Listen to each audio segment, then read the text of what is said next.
In this tutorial, I'm going to show you how to do a gradient background here in Canva.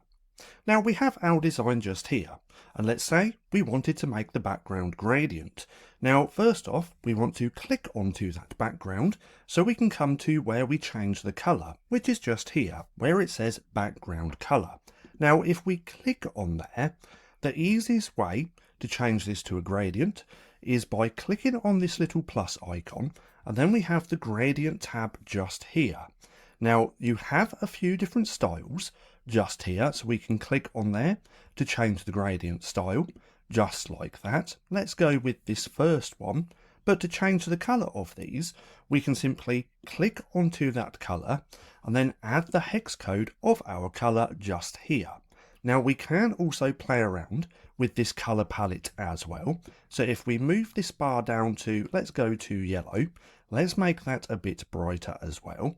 Then we can do the other colour and let's make this a bit of a darker blue, just like that.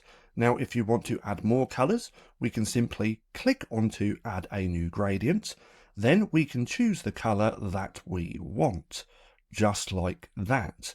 Now if there's a gradient that you no longer want, we can hover over that colour and then click onto the little cross icon.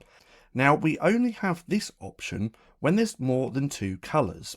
If we delete one of these colours just like that, we now do not have that option. Now if we scroll past all of these colours, there is a few gradient presets as well, as we can see just here. We can click on any that we want. Let's go with this one. And if we want to change the colours of this, we can come back onto that little plus icon and then go through the same process. But nonetheless, that's just how simple it is to do a gradient background here in Canva. Now, if you found this video helpful at all, then please consider giving me a like, as it really helps out the channel. And if you're not too sure what to watch next, click right here and watch this playlist.